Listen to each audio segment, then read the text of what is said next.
আল্লাহ বলছেন ওয়ালা ইয়াজালুনা মুখতালিফিন, সর্বদাই মানুষের স্বভাব হচ্ছে ইখতিলাফ করা, ভিন্ন মত পোষণ করা। ইল্লা মান রাহিমা রব্বুক, তবে আল্লাহ পাকের খাস রহমত যার উপর হয়েছে তার বিষয়টি আলাদা, তারা এক হইতে চেষ্টা করবে। আল্লাহ পাকের তাহলে এক হওয়ার চেষ্টা করা, এটা হচ্ছে আল্লাহ পাকের খাস রহমত, আল্লাহ পাকের পক্ষ থেকে বিশেষ দয়া করুণা। ইল্লা মান রাহিমা রব্বুক, তাহলে আল্লাহ কি বললেন যে ইখতিলাফ মানুষের স্বভাব, ব্যতিক্রম হচ্ছে ইখতিলাফ কারা করে না, যাদের উপর আল্লাহ পাকের কি হয়, রহম হয়। তাহলে বোঝা গেল ঐক্য রহমত না ভাঙন রহমত, ঐক্য রহমত, ঠিক না?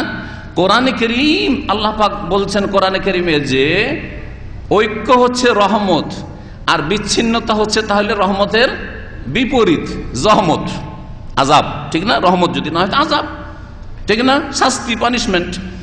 বাপ বেটাতে যদি ইখতিলাফ, স্বামী স্ত্রীতে যদি দ্বিমত, ঝগড়া দ্বন্দ্ব মিটে না, তাহলে এটা কি শাস্তি নয়?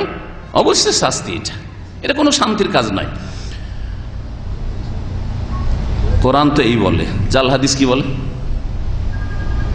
ইখতিলাফ উম্মতি রাহমাতুন, আমার উম্মতে ইখতিলাফ করা হচ্ছে কি রহমত। কোরআন ঠিক না হাদিস? এই হাদিসটা ঠিক, হ্যাঁ না দুটাই ঠিক? রসুল আর আল্লাহ এবং রসুল ইখতিলাফ চলছে। আল্লাহ বলছেন যে রহমত হচ্ছে ঐক্য, রহমত হচ্ছে কি ঐক্য। আর যদি নবীর এটি হাদিস হতো তাহলে নবী বলছেন না না না না, ইখতিলাফ উম্মতি রাহমাতুন, আমার উম্মতের ঝগড়া করা আর ইখতিলাফ করা হচ্ছে রহমত। এই কথা নবী বলতে পারেন? কোরআনের বিরোধিতা করার জন্য এসেছিলেন না কোরআনে বাস্তবায়নের জন্য? মা আয়েশা কি বলছেন নবী করিম সাল্লাল্লাহু আলাইহি ওয়াসাল্লাম সম্পর্কে? কাইফা কানা খুলুকু রাসূলিল্লাহ সাল্লাল্লাহু আলাইহি ওয়াসাল্লাম, জিজ্ঞাসা করা হলো মা আয়েশা রাদিয়াল্লাহু আনহাকে যে রাসূলুল্লাহ সাল্লাল্লাহু আলাইহি ওয়াসাল্লামের চরিত্র কেমন ছিল? উত্তর কি বলেছিলেন? কানা খুলুকুহু আল কোরআন, নবী করিম সাল্লাল্লাহু আলাইহি ওয়াসাল্লামের চরিত্র ছিল আল কোরআনুল কারীম, কোরআনে কারীমের বাস্তবায়ন করা, প্র্যাকটিক্যাল। জি জি, যদি জীবন্ত কোরআন দেখতে চান, যেই কোরআন কথা বলছে, তো তিনি হচ্ছেন সাইয়্যিদুল মুরসালিন, খাতামুন নবীন মুহাম্মদুর রাসূলুল্লাহ সাল্লাল্লাহু আলাইহি ওয়াসাল্লাম।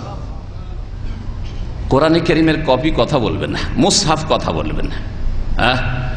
আর যেই কোরআন কথা বলেছেন তিনি হচ্ছেন মুহাম্মদুর রাসূলুল্লাহ সাল্লাল্লাহু আলাইহি ওয়াসাল্লাম, তিনি তার চরিত্রই ছিল কোরআনে বাস্তবায়ন করা।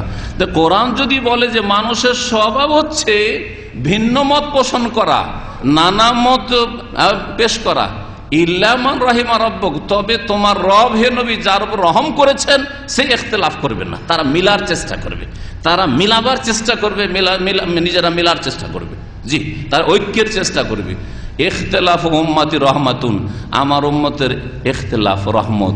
এই জন্য এই হাদিসটি সহিহ নয়, জাল, মিথ্যা কথা, জাল মিথ্যা কথা। হাদিসের নামে গড়েছে, সেই জন্য জাল হাদিসকে হাদিস বলা হয়, কিন্তু আসলে জাল হাদিস রাসূলুল্লাহর কথাও না, রাসূলুল্লাহ সাল্লাল্লাহু আলাইহি ওয়াসাল্লামের আমলও না, সুতরাং সেটি হাদিসই নয়। আসলে সত্যিকার অর্থে জাল কথা কখনো হাদিস নয়। সত্যিকার অর্থে বলতে হলে কিভাবে বলতে হয়? জাল কথা।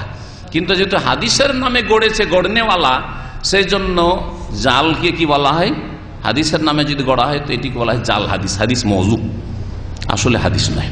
তো ভালো করে বুঝতে পারলেন যে এই জাল হাদিস পেশ করে মুসলিমদের মধ্যে ভাঙন রাখতে চায়, যে কমপক্ষে 4 ভাগে ভাগ হয়ে থাকো, আর 4 রকমের মসজিদ, 4 রকমের মুসাল্লা তৈরি করো, আর কেউ কারোর সাথে কাছে আসিও না, দূরে দূরে থাকো। যে এই যে শিক্ষা দেওয়া হয়েছে, এটাই জাল হাদিসের ভিত্তিতে, কোরআনের ভিত্তিতে নয়, হাবলুল্লাহর ভিত্তিতে নয়। হাবলুল্লাহ হচ্ছে কোরআনে কারীম এবং রাসূলুল্লাহ সাল্লাল্লাহু আলাইহি ওয়াসাল্লামের সহিহ হাদিস, মকবুল হাদিস। বিচ্ছিন্নতা আল্লাহ পাক হারাম করেছেন, ওয়ালা তাকুনু কাল্লাযিনা তাফাররাকু ওয়াখতালাফু মিন বাদি মা জাহাল বাইয়ানা। তাহলে এমন ইখতিলাফ বর্জনীয় যাতে ফিরকাবাজি চলে এসছে, দলে দলে ভাগ হয়েছে, ওদের মতো হয়ে যায় না, অর্থাৎ ইহুদি খ্রিস্টানদের মতো হয়ে যায় না। তাদের কাছে সুস্পষ্ট দলিল প্রমাণ আসার পরেও তারা দলে দলে বিভক্ত হয়েছে। তারা বিভক্ত হওয়ার চেষ্টা করিও না, জড়াবার চেষ্টা করবে। আল্লাহ